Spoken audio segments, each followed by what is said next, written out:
Pela sua rede Boas Novas de televisão e também pela internet no site www.boasnovas.tv. Está no ar com você mais um programa Cabeça para Cima, sempre trazendo para você temas que orientam, informam, mas também que edificam a sua vida. Como o tema de hoje, por exemplo. Hoje nós vamos falar sobre caridade. Caridade que pode ser definida como um ato, uma ação praticada em favor de alguém, visando beneficiar, visando o bem-estar dessa outra pessoa, sem que se espere absolutamente nada em troca. Aliás, a Bíblia nos ensina que é impossível agradar a Deus se não amarmos o nosso próximo e buscarmos servi-lo. Ela diz mais, né? Amar ao próximo é um mandamento do nosso Pai e que é um mandamento com promessa. Será que nós, cristãos, temos sido caridosos? Temos praticado esse amor e a caridade? É o tema do Cabeça para Cima de hoje com você. Caridade. Você vai conhecer projetos que buscam praticar esse amor e essa caridade. Veja o nosso informativo e participa conosco. Caridade é um sentimento ou uma ação altruísta de ajuda a alguém sem busca de qualquer recompensa.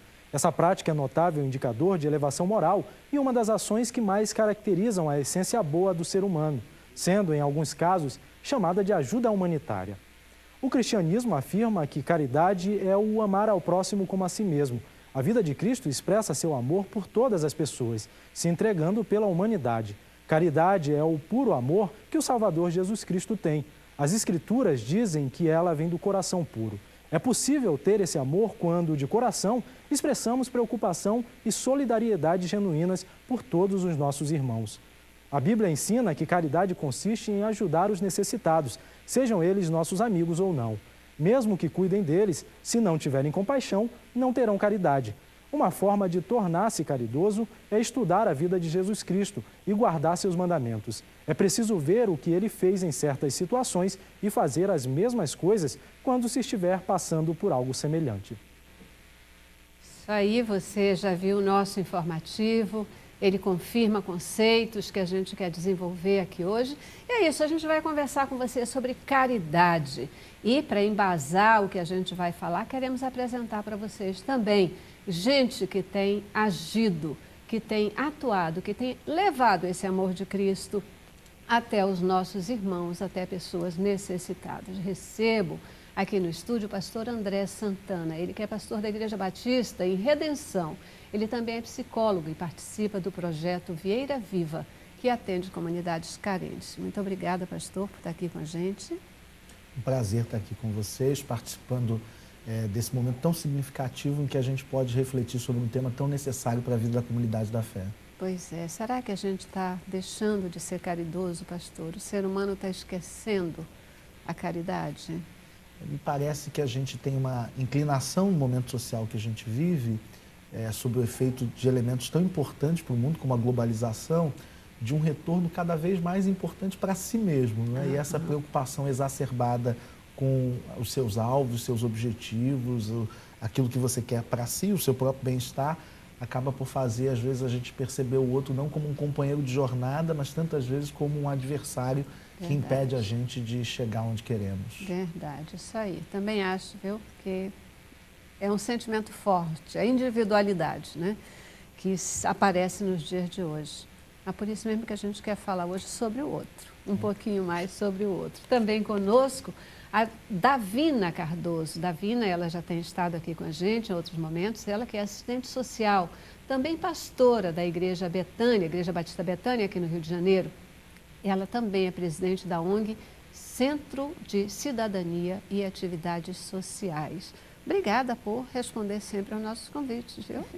Eu que agradeço. É uma excelente oportunidade da gente estar compartilhando e aprendendo, né? Aprendendo um com o outro. Acho que vai ser um momento muito frutífero, acredito que sim. Você também tem um pouco esse sentimento, Davina, ou não, de que o ser humano ele anda muito individualista, olhando para o seu próprio umbigo? Ele está muito individualista, sim, mas ele não está deixando de exercer essa caridade, né? Essa doação, sendo que a motivação é muito mais para se sentir confortável pelo que a vida tem imposto hoje, do que fazer com que o outro cresça. Eu acho que o mais importante nesse processo de doação, nesse processo de caridade, dentro da minha visão, é aquilo que Jesus, quando fala vocês farão obras maiores. Né? E também quando João Batista fala, né, que eu diminua para que ele cresça. É a gente olhar para o outro e achar que o que eu estou fazendo por ele vai fazer com que ele cresça. Essa visão, ela hoje ela anda distorcida. Mas eu acredito também que nós que trabalhamos com isso, temos que estar atento a isso. Para poder trabalhar, ajudar esse outro, que já tem o altruísmo, ele quer fazer. Só que ele não sabe que é inconsciente. Então, nós que trabalhamos com isso, estamos atentos a isso, a ajudar o outro a entender que a doação dele é para que o outro cresça. E muitas vezes o outro pode vir a ser melhor do que ele próprio. E esse processo aqui é um processo que a gente tem que trabalhar. Verdade, isso aí. Gente, completa o nosso time de hoje o Gustavo Martins. O Gustavo é seminarista e ele também trabalha no projeto Vieira Viva. Obrigada por estar aqui com a gente. É um prazer, muito enorme estar aqui, muito bom poder participar desse momento. E eu completo a fala dos meus amigos dizendo que a gente substituiu a palavra caridade pela palavra amor. A caridade se tornou o amor na prática, né? Só que amor, é prático, não tem como mudar isso. E como cristãos a gente tem que lembrar do exemplo maior que é Cristo, que que era um verbo que se fez carne, que se materializou, que esteve entre nós.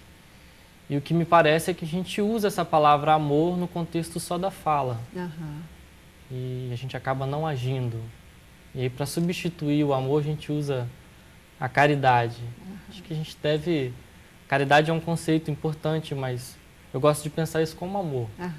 Eu acho também, concordo com você, porque eu acho que todo ato de caridade, né, tudo que a gente faz para o bem do outro, é de fato um ato de amor. Né? Eu acho que ele é embasado, ele é o motor disso, é o amor pelo próximo, esse amor que o nosso mestre determinou. Né? Ele diz que amar a Deus sobre todas as coisas e ao próximo como a si mesmo é o primeiro mandamento. Né? E é um mandamento com promessa. Pastor, o que é isso de mandamento com promessa? Eu acho que a ideia... Celeste já facilitou a minha vida para a gente começar a conversa, né? Parece que a ideia do amor ao próximo, né, dessa expressão do cuidado, talvez exija da gente, Celeste, um retorno à própria ideia dos mandamentos. Curiosamente, os mandamentos, os 10 mandamentos, eles podem ser divididos assim, né? Os primeiros mandamentos, eles falam, os 4 primeiros mandamentos sobre a relação com Deus e os 6 mandamentos seguintes sobre a relação com o outro. Esses mandamentos que dizem sobre a relação com o outro falam sempre do desdobramento. A questão da promessa diz da potencialidade daquilo que a gente faz, em como isso pode florescer. Me parece que o cuidado com o outro, sobretudo, é uma experiência que produz florescimento na experiência. Eu gosto de lembrar que simplesmente resolver a questão de amor ou caridade, depende do uso do termo que a gente faz, e gosto da fala do Rubem Alves, que afirma que as palavras são como bolso, depende do que a gente coloca lá dentro. Né? Então, amor, caridade, depende do que a gente impõe nesse conceito, do que a gente alimenta disso. Eu gosto de lembrar, por exemplo, da experiência do Caim. Caim e Abel, 2 irmãos, e vale lembrar, Caim, o autor do primeiro assassinato da história bíblica, ele é religioso. Ele é alguém que vai ao altar, ele leva a oferta, Deus fala com ele. No entanto, a religiosidade do Caim não produz vida, ela produz morte. Quem sabe o grande desafio desse mandamento com promessa é que nossa espiritualidade possa florescer em outras coisas. E essa é a promessa bíblica. Perfeito. Existe uma forma correta de fazer caridade? Não, eu não acredito que... perdão, pode falar. Eu não acredito que tenha uma forma correta. Eu acho que depende daquilo que, naquele momento, você está percebendo, ou que, se você não está percebendo, aquilo está acontecendo. Você pode fazer através, vamos dizer, de uma doação financeira? Você pode até fazer. Agora, qual é a forma correta de você utilizar essa doação financeira? E eu vou usar um exemplo aqui do colega, né, do Gustavo. Esse projeto dele, por exemplo, ele foi numa situação emergencial, eles foram lá, houve aquele desabamento, não é? Aquela enchente, aquele desmoronamento. Eles foram lá de uma situação emergente. Ele foi lá para ajudar aquelas famílias, ele foi lá levar alimento, eu acredito que tenha sido isso, levar roupa. Foi esse o objetivo que ele foi. Quando ele chegou lá, ele sanou aquela situação, por isso que a gente, voltando à pergunta, se existe ação... forma correta. Uma forma correta, né? Ele foi com uma intenção, chegou lá, supriu aquela necessidade, só que, me permita falar, porque a gente estava conversando aqui, eu fiquei impactada com aquilo que ele falou, apesar de eu já conhecer o projeto. Ele chegou lá, ele viu, depois que sanou a dificuldade, ele viu que teria que ter mais. Aquela situação, ela teria que ter um desdobramento. Aquelas famílias, elas teriam que ter um meio de subsistência, até porque a igreja não poderia, ou as doações poderiam não vir sempre. Então, vamos pegar então essa situação, vamos ver o que há de riqueza e vamos trabalhar um outro braço, né? E aí, o que acontece? Eles criaram o Vieira, que é que é a questão da agricultura, que hoje é uma agricultura de subsistência e já mudou a mentalidade daquelas pessoas. Você entende quando a gente fala que não existe ação de forma correta? Você vai com uma intenção, mas você tem que estar aberto. Aí é uma discussão da igreja. Você tem que estar aberto para qual é a necessidade, a sua necessidade, a sua visão de ação social, a sua visão de doação é diferente da visão daquilo que está lá. Existe uma cultura. De repente eu posso achar que, não, eu acho que eu teria que ficar doando, ou então essas famílias precisam de uma casa, tá, mas e aí? E o desdobramento disso? Essa é a visão que a gente precisa ter, essa mente aberta e respeitar aquela demanda cultural, não é? Qual é a melhor coisa? Foi a agricultura, porque é o que eles estão lá. Essa sensibilidade é que eu acho de uma preciosidade da gente perceber isso. Portanto, não é o meu querer, não é o meu achar. Algumas características que você já coloca aí para uma ação de caridade é olhar a necessidade do outro, buscar atender essa necessidade, respeitar, né? A forma dessa pessoa, desse grupo de pessoas ser, a cultura, como você sinalizou. Exatamente. Você ia falar. O exemplo bom para essa questão é a parábola do bom samaritano, né? A gente está numa caminhada e nessa caminhada tem pessoas. E muitas dessas pessoas precisam de ajuda. Então não tem como a gente continuar caminhando sabendo que existem pessoas que estão sofrendo. Então a gente tem que ser de alguma forma ser impactado por isso. Isso tem que comover o nosso coração. E quando a gente sente essa dor do outro, se a gente não faz nada com isso que a gente sente, e se a gente não faz nada pelo outro, não se sente como o outro, então acho meio difícil a gente dizer que é cristão primeiramente. E aí atender aquela necessidade, que é a questão do assistencialismo. Ele pegou o rapaz, ele cuidou do rapaz, ele levou para uma hospedaria e ele se preocupou com o depois. Ele ainda falou para o rapaz da hospedagem, se ele tiver alguma necessidade, você pode dar depois eu envio o dinheiro. Então, acho que é meio isso. Ela já comentou basicamente o que aconteceu, questão da tragédia, eu estive lá... Eu vou pedir para a gente daqui a pouquinho falar sobre o seu projeto. Eu quero conhecer, então. Eu nem entrei no médio, deixei o pessoal aí curioso, né? Mas daqui a pouco eu quero que você conte melhor o que é o projeto, né? Como é que vocês atuaram e trabalharam nele, né? Eu penso, e para mim, algo que pode definir a forma, né, da gente fazer qualquer coisa, praticar a caridade, está lá em Coríntios 13, quando ali, né, a Bíblia nos ensina que ainda que eu falasse a língua dos santos e dos anjos, mas se eu não tivesse amor, eu seria como um metal que soa, né? Só faz barulho, como o símbolo que retine, quer dizer, só faz barulho, né? Mas não faz nada de concreto. Então, o amor é, mais uma vez, algo que define muito bem as ações da gente e vão trazer significado àquilo que a gente vai fazer, né? Eu já preciso fazer o nosso primeiro intervalo, aqui de vez em quando a gente tem que dar uma paradinha. paramos, mas voltamos já já para continuar conversando com vocês e conhecendo, de fato, os trabalhos de vocês. Tá bom? Vamos lá. Cabeça pra cima, cabeça pra cima.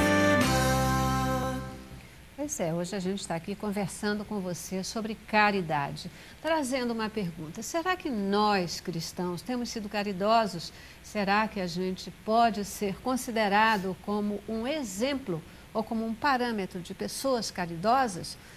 O Senhor nos deixou esse mandamento, né? A gente tem que amar, deve amar o próximo como a si mesmo. O que vocês acham? Será que nós, cristãos, estamos sendo exemplo de pessoas caridosas? Eu acho que a gente tem vivido, na experiência da igreja, uma mudança muito significativa. A gente tem percebido a lógica do mercado controlando boa parte daquilo que a gente faz. De que maneira, em determinados instantes, isso parece impactar sobre a igreja. A gente deixou de ver gente que se aproxima da fé, se aproxima do Cristo como servos, não é? Como servos de Deus, e a gente começou a perceber gente que consome religião. Então, seguimos para a igreja para a gente consumir esse produto da religião. E se o serviço ali não é bom, não tem problema. Tem um logo do lado que oferece talvez um serviço melhor. Curiosamente, essa noção de cliente da fé me coloca numa situação em que a espiritualidade precisa estar a meu serviço. E não me coloca na posição adequada em que eu sou instrumento de Deus para a manifestação do reino e da justiça. Essa é uma dificuldade significativa, na minha opinião, sobre o modo com que nos aproximamos da espiritualidade, o modo em que a gente está interessado em ganhar e não em servir. Perfeito, eu concordo com a sua colocação. Também tenho visto isso, né? Muitas vezes a gente é um consumidor, né? Mas o que o Senhor diz é que Ele espera que a gente possa, mais do que ser um consumidor, a gente possa dar.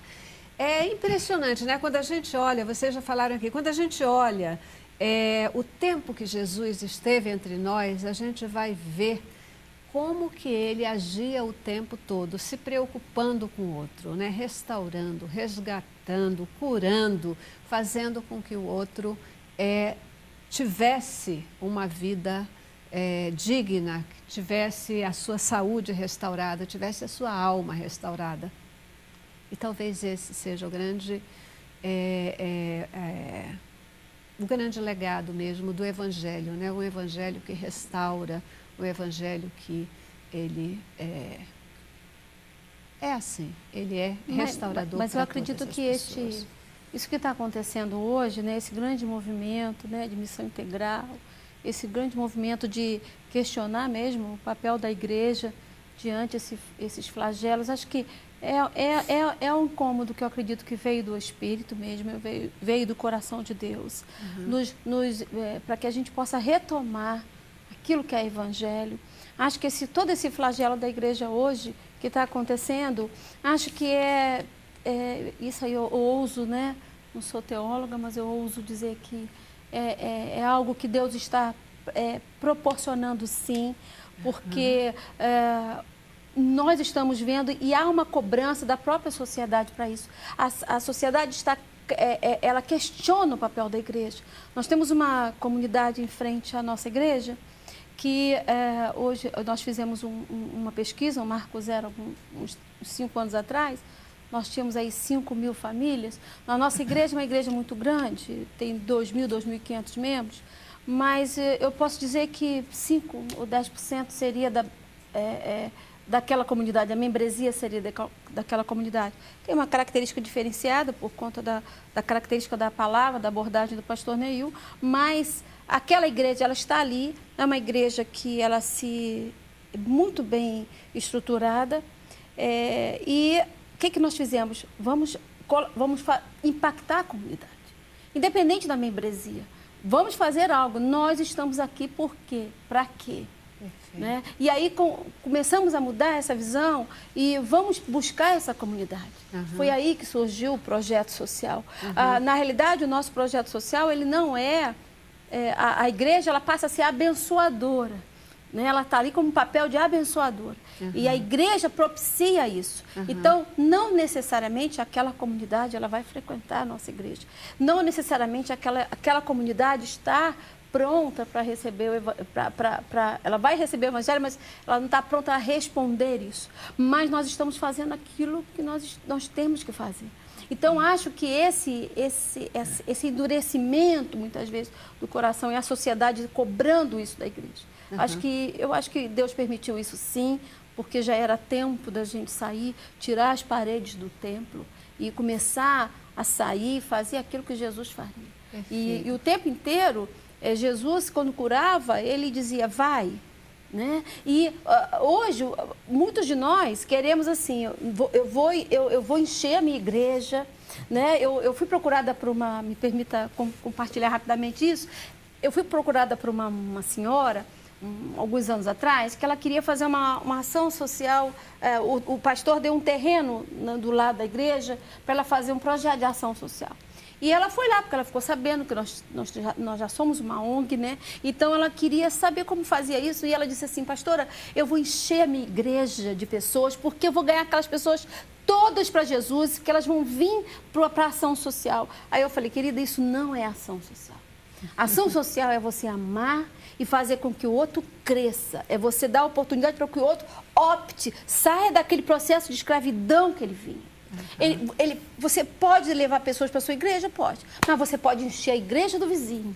E você ficar muito feliz por isso. Então, eu não saberia te ensinar ação social da forma que você acha que você quer. Mas eu não estou dizendo isso para expor a pessoa, é porque é um processo mesmo nosso. É um conceito mesmo. Acho que tem duas coisas que eu queria comentar em cima do que você falou, né? Uma que, assim como nós, indivíduos cristãos, temos que fazer diferença no ambiente em que nós estivermos, né? Fazer diferença, ser sal e luz, eu acho que a igreja, onde ela está, ela também tem que fazer diferença na comunidade em que ela está. Ela tem que olhar para essa comunidade, ela não deveria jamais perder essa visão, né? E nesse sentido de não necessariamente um retorno para aquela igreja, para aquela comunidade daquela igreja, tem um tipo de ação que mexe com o meu coração, e eu faço questão de citar aqui. O pastor Jonatas Câmara, lá em Manaus, ele tem um trabalho muito forte, também trabalho social, a Igreja Assembleia de Deus, e nas ações que eles fazem, eles até indicam igrejas mais próximas de onde as pessoas estão. Ele diga, procure uma igreja mais próxima, né? Isso é mais importante. E se você se identificar, quiser, a Assembleia de Deus. Mas não é fazer isso para você vir para a minha igreja. É fazer isso para trazer você para Jesus, para você entender o amor de Jesus. Queridos, olha só, evangelização pode ser considerada uma obra de caridade? Na época da tragédia, na região serrana, a gente teve algumas ações bem curiosas de evangélicos. A gente via, por exemplo, enquanto pessoas tentavam limpar a casa, tirar a lama, a gente via, por exemplo, evangélicos distribuindo o panfletinho, o famoso panfletinho, naquele momento de dor, de angústia, e as pessoas querendo panfletar. A primeira reflexão que a gente tem sobre isso é desse proselitismo que acha que a vida da pessoa é só o que vai acontecer com ela pós-morte. Enquanto que a gente já falou aqui que Cristo se preocupa com uma vida, e uma vida em abundância, que se traduz aqui também. Eu acho que a gente deveria repensar o que seria evangelização. Repensar o que seria boas novas. O que seria boas novas? Seria só palavras? Seriam só palavras? Seria só um apelo comunicativo? Ou seria aquilo que a gente faz e se traduz como sinal do reino de Deus? Vocês falaram sobre a questão de levar para uma igreja ou para outra. Eu creio que as nossas ações, a nossa atitude de amor, ela acaba sendo um sinal do reino de Deus. Não são Deus, é um sinal do reino de Deus. Então a gente está sinalizando para Deus. E as pessoas precisam perceber esse sinal e perceber Deus nas nossas ações. Então eu creio que a gente tem que repensar essa questão da evangelização. O que seria evangelização para os dias de hoje, principalmente? Então vamos falar um pouquinho dos projetos que vocês têm realizado, né? Pastor André, o senhor trabalha com o projeto Vieira Viva, não é isso? O projeto Vieira Viva ele é parte de um projeto da Igreja Batista da Redenção, que é a igreja onde eu sou pastor. Na verdade, muito do que o Gustavo compartilhou aqui também, ele faz parte da nossa comunidade. A caminhada da redenção foi estar muito parecido com essa do Bom Samaritano, de estar sensível às necessidades que surgiram no caminho. Alguns anos atrás, ainda por conta das enchentes em Paraty, nossa igreja fez um primeiro movimento de ajuda. Naquele período muito embrionário, foi uma oferta que enviamos para a igreja de lá, que estava apoiando pessoas vítimas da enchente. Na situação da região serrana, foi algo mais intenso, não é? Algumas pessoas da nossa igreja, quando viram a notícia pela TV, se dirigiram para Teresópolis e, numa ação muito imediata, em alguns momentos, sentaram na calçada e choraram com aqueles que perderam parentes, com aqueles que tiveram entes queridos vitimados. Num outro instante, ajudaram limpando casas invadidas com barro, com pedra, e apoiaram nisso. Gustavo foi um dos que estiveram lá assim. No momento subsequente, nós apoiamos sim, com cestas básicas, enviamos recursos, mas no convívio com a comunidade, particularmente a comunidade Vieira, que é uma comunidade que o Gustavo pode falar melhor do que eu, que é uma comunidade que sobrevive a duras penas da agricultura familiar, nós percebemos uma situação de injustiça que se estabelece ali, né? Muito se falou, inclusive nos meios de comunicação, sobre a alta do tomate, né? Esse foi um assunto recorrente, o tomate chegando aí a quase R$10. Naquele período, o agricultor recebia pelo tomate cerca de R$1. Então, não é o agricultor que está estabelecendo esse ganho exacerbado. Quer dizer, essa impossibilidade do agricultor conviver ou viver de maneira digna daquilo que planta vai produzir o êxodo rural. Ele vai sair do campo, vem para a cidade, na inadequação de estar num trabalho em que ele possa produzir e receber com dignidade, ele muitas vezes vai ocupar as comunidades, as favelas, e ali sobreviver de maneira, às vezes, na beira da miséria. Nesse diálogo com o agricultor, lá em Vieira, surgiu a possibilidade de realizarmos a Feira Solidária. Parte desse produto a gente trouxe inicialmente para a Igreja Batista da Redenção, e ali nossa comunidade consome, num valor mais barato do que é oferecido no mercado, e, por exemplo, uma caixa de alface que chega nessa possibilidade de vendendo na igreja valer R$18 uma caixa, é diferente porque o atravessador ele paga nessa mesma caixa para o agricultor R$4, quando está pagando bem, chegando a R$2. A gente está falando de uma melhoria de renda, a gente está falando de desenvolvimento comunitário, de uma série de coisas. Celeste, falando ainda rapidamente, eu digo que esse é parte de um projeto, porque, por exemplo, Xerém foi atingida também duramente pelas chuvas esse ano, e lá em Xerém nós tivemos uma outra faceta, não é?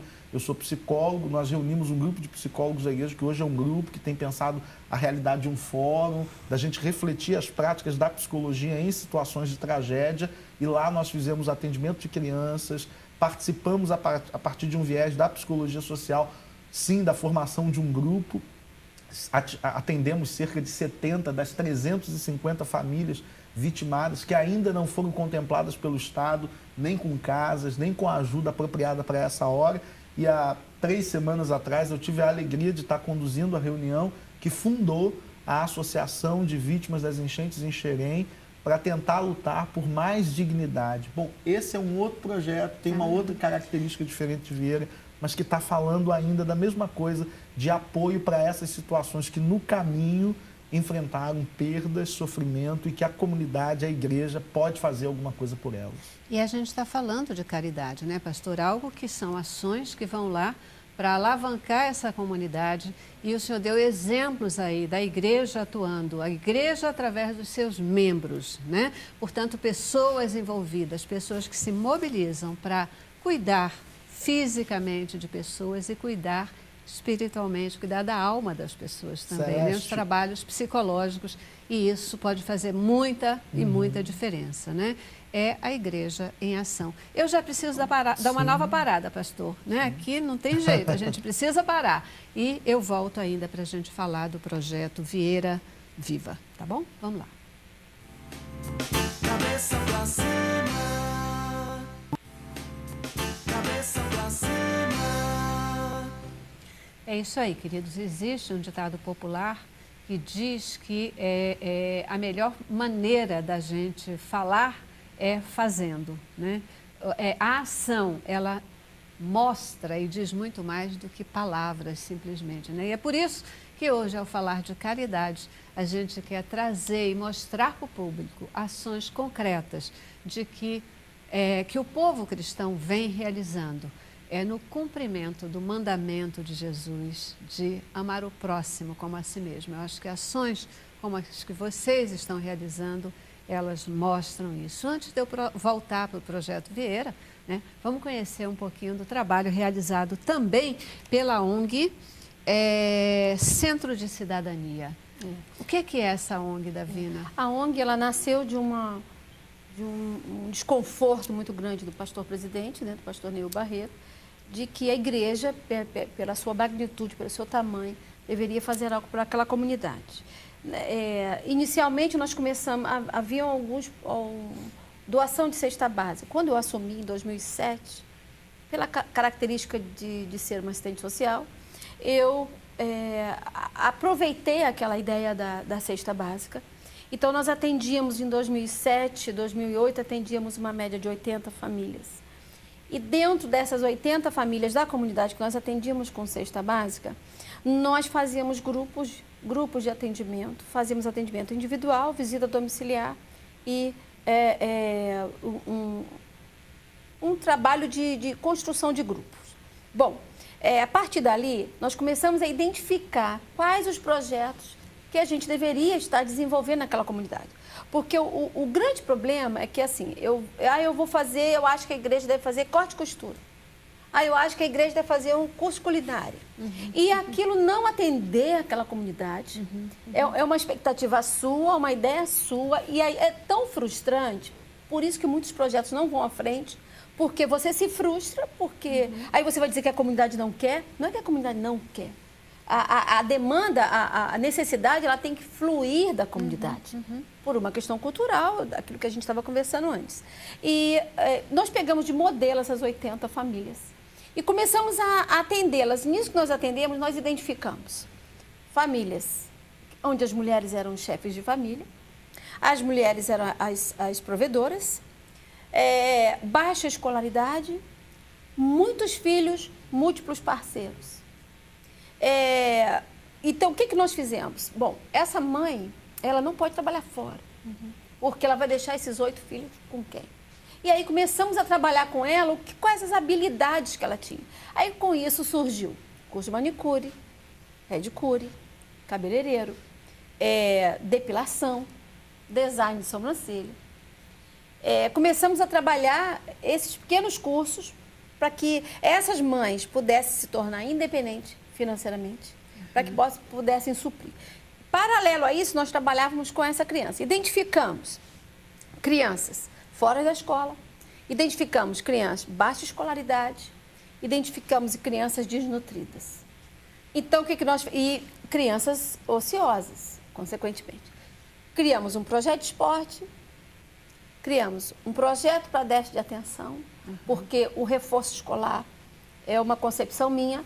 Eu não acredito em reforço escolar para uma comunidade onde as crianças são, a maioria, advindas de uma gestação de risco, que é uma gestação sem pré-natal, uma gestação sem, de mães alcoolistas, de mães usuárias de drogas. Então, aquela criança nasce com déficit de atenção, você vai fazer reforço escolar, o nível de frustração com aquela criança vai ser maior. Trabalhamos com esse déficit de atenção, trabalhamos música e começou a fluir aqui.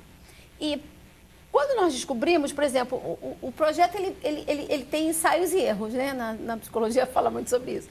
Então, nós começamos a identificar alguns erros também, mesmo a gente acertando no projeto especificamente, a metodologia a gente teve que ir se adaptando.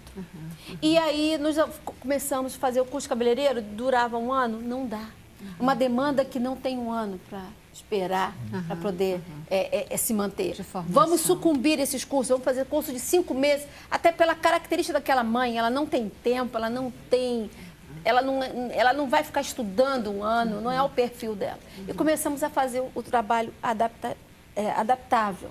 E hoje nós temos lá um trabalho bastante eficiente, com resultados bastante significativos. Já temos mães que... Aí, paralelo a isso, essa mãe ela é incluída num projeto de cesta básica e durante 8 meses nós acompanhamos essa família e doamos essa cesta básica e essa mãe ela é colocada num projeto, ela vai optar pelo projeto que ela quer, a criança é colocada num projeto e durante 8 meses nós vamos atendendo essa família. Chama atenção e é bacana a gente poder destacar que, na verdade, o projeto ou a ONG Cidadania, Centro de Cidadania, ela busca não simplesmente dar o peixe, né? Mas ela está ensinando a pescar, capacitando as pessoas para que elas tenham autonomia, para que elas tenham condição de buscar o seu próprio sustento, né? Enquanto elas precisam cesta básica, mas elas têm que buscar, de se desenvolver e a partir daí, poder cuidar das suas famílias. Agora, que é a inicialmente, até isso que a gente tem que dar, né? Claro, sem dúvida. Agora, sem uma questão que eu acho que é imprescindível a gente colocar é que os professores de cabeleireiro, depilação, são membros da igreja que são voluntários. Esse voluntário, ele tem que ser trabalhado, ele tem que ser capacitado para quem ele vai atender e qual é aquilo que a essência da ONG. Essa leitura é importante, porque senão ele vem com uma ideia, não, eu vou ajudar, eu sou cabeleireiro, eu vou ajudar. Ah, mas essa mulher não quer nada? Ah, essa mulher não estuda em casa? Essa mulher não tem... Olha, é essa mulher que a gente vai ter que trabalhar. É essa mulher que a gente quer. Com as dificuldades que ela tem, com todas essas questões, essas que precisarão ser superadas. É essa família, é essa criança que a gente quer. Por quê? Ela é alijada do processo de produtivo, é alijada do processo do mercado de trabalho. Então, é esse que a gente tem que trabalhar. É andar mais uma milha. É saber que tá fazendo escova no cabelo, mas tá falando demais. Não adianta dizer assim, não, ela fala demais. Não, vamos trabalhar ela. É o aspecto do respeito à cultura que você estava colocando. Exatamente. Isso é amor. Né? Isso é fazer com amor. Amor é isso. É você entender a dificuldade do outro, tentar trabalhar a dificuldade do outro, tentar fazer com que ele construa a vida dele dentro de uma cultura que é dele. Não é aculturar, mas também mudar, fazer um processo de protagonismo e transformação social. Isso que eu acho que é imprescindível a gente trabalhar. É esse mesmo, que ninguém quer, esse que o mercado não quer, é aquele que não deu certo em escola nenhuma, é esse que a gente quer trabalhar. É essa dimensão que a gente está falando aqui que vai além, né? É o ato de amor. Você não está ali, não é uma coisa meramente profissional, é algo de resgate, né? Efetivamente. É o amor do qual Deus nos impele a ter, a fazer, a colocar em prática. Fala um pouquinho mais para a gente do projeto que você tem trabalhado. Vou falar algumas coisas que o pastor não falou. Ele já explicou como foi a questão da tragédia, que alguns voluntários foram para lá. E antes de a gente começar a trabalhar com essa questão da geração de renda dos agricultores, a gente ajudou na construção de 15 casas de famílias desse local chamado Vieira, que é um bairro de Teresópolis, que fica próximo de Nova Friburgo. Engraçado que quando começou o programa, eu já lembrei de uma família, quando você falava desse amor que faz alguma coisa e não espera nada em troca. Uma das famílias que a gente atendeu, que a gente construiu uma casa para eles, toda a vizinhança falava, eles não merecem essa casa. E era uma mãe que ela morava com 10 crianças, parte da casa dela caiu, e eles ficaram morando dentro de um quarto só. Então era cozinha, era quarto, era tudo no mesmo lugar e tinha um banheiro. E a comunidade toda falava, não pode construir uma casa para ela. E essa família ela não tinha uma higienização muito boa, então a casa vivia imunda. E a gente construiu a casa e a casa ela é imunda. Assim, a família não cuida dessa casa e a comunidade nos procura para falar isso. Tá vendo? Vocês construíram a casa para ela e a casa é imunda. E a gente para pensar.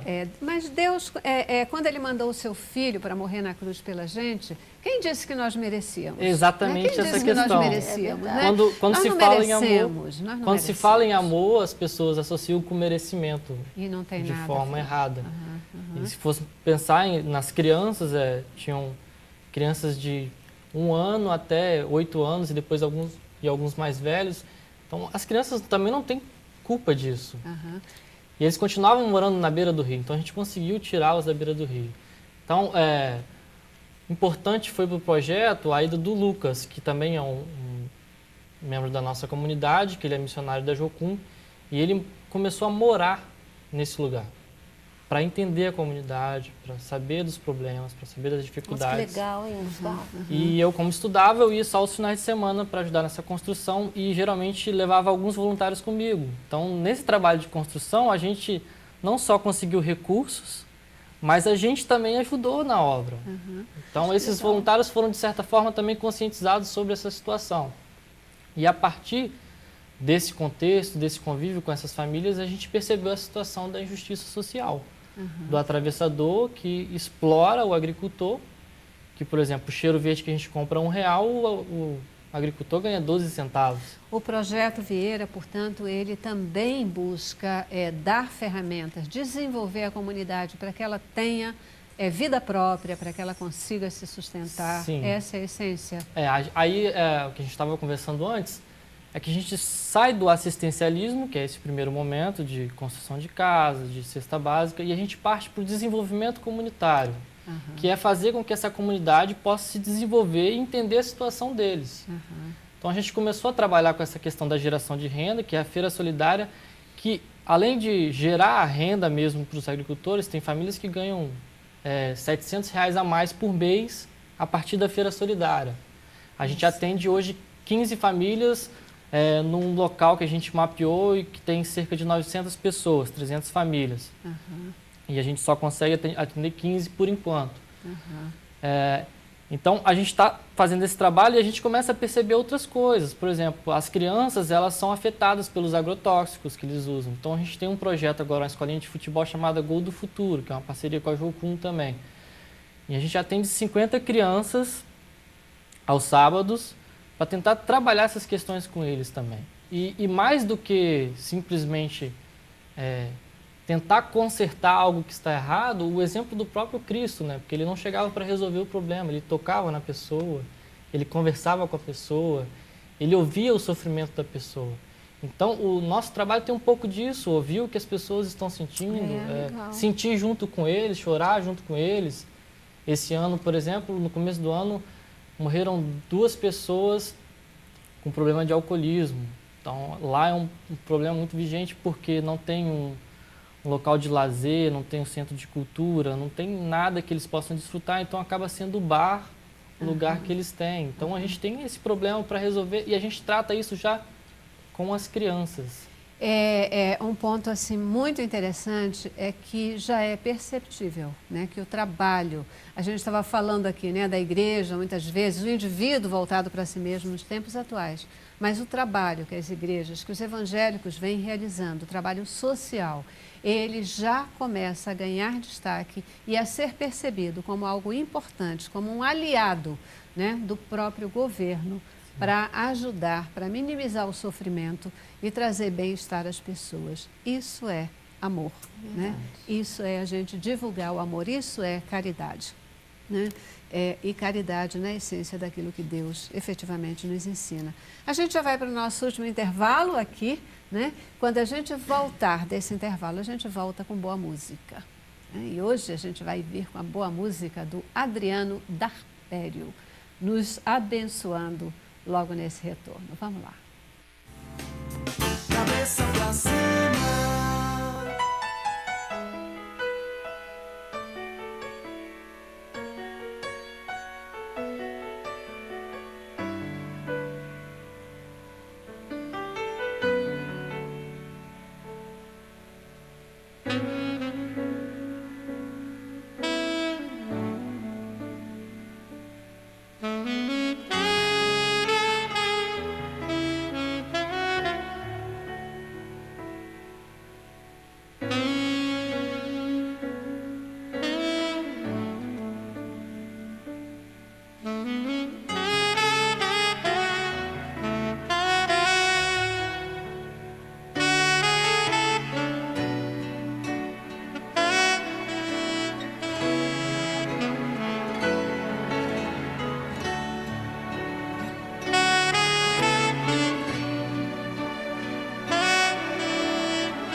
Adriano Darpério. Amém. Que som maravilhoso, Amém. né? Música abençoadora. Sabe, eu acho que assim, a gente, quando pensa na música, né, que toca o coração de Deus, a gente pensa muito na harpa e tal. Eu acho que nos tempos modernos, Deus escolheria esse instrumento. Eu acho que é um som que parece que ele vai direto na alma da gente, verdade. não é? Um som maravilhoso. A expressão dele também. Expressão. Foi muito verdade, abençoado. claro, sem Glória a dúvida. Deus, Tem amém. todo o Demasiadamente mérito abençoado. não é do cantor, como é que a gente... Do músico? Do músico. Do músico. Adriano, que Deus abençoe a tua carreira, o teu ministério. Eu e queria que agradecer a possa, oportunidade. tá? Aham. Queria estar agradecendo o privilégio de estar aqui. Estou muito feliz, tá, Celeste? Queria estar mandando também um forte abraço para a minha igreja, Comunidade Evangélica Filhos do Rei, ficando aqui na comunidade de Jacarepaguá. Perfeito. E Eu é isso volto aí. já com você para mais uma música, abençoando Amém. a gente aqui e os nossos telespectadores. Que Deus abençoe mais uma vez o seu ministério, tá bom? Queridos, muitíssimo obrigada pela presença e participação de vocês aqui com a gente hoje, para que a gente possa não só falar do amor de Deus e de caridade, mas mostrar que isso é possível. Sou despedida. Agradeço por poder estar aqui, de compartilhar desse momento, também de ouvir a história da Vina. Foi muito bom. Perfeito. Muito bom mesmo. Davina. Eu queria agradecer e deixar um recadinho que nós que fazemos ação social, olhar para aquela pessoa e ver que ela pode sonhar, que é importante que seja resgatado nela o sentido de cidadania, de que ela é um ser como nós, que por um acidente de percurso, ela foi por um caminho e nós outro. Isso não é um privilégio para nós. Ao contrário, é um motivo de incômodo a que a gente continue a investir e continue compartilhando aquilo que Deus tem nos dado e compartilhando com o outro. Perfeito. Pastor André. Uma alegria poder estar aqui, Celeste, conhecer a pastora Davina também. E o desafio que eu queria deixar para você que nos assiste é pensar na comunidade da fé, na igreja, como um lugar que Deus tem capacitado de maneira especial para cultivar a vida ao nosso redor. Nós somos jardineiros por essência, não é? E a igreja pode ser instrumento para tornar o lugar, na medida que exercemos justiça, ainda mais belo. Perfeito. Queremos agradecer também a você que participou conosco no programa de hoje. Você faz toda a diferença, estando conosco e participando. Muitíssimo obrigada pela sua presença e terminamos o programa ainda com boa música do Adriano Darpério. Pai.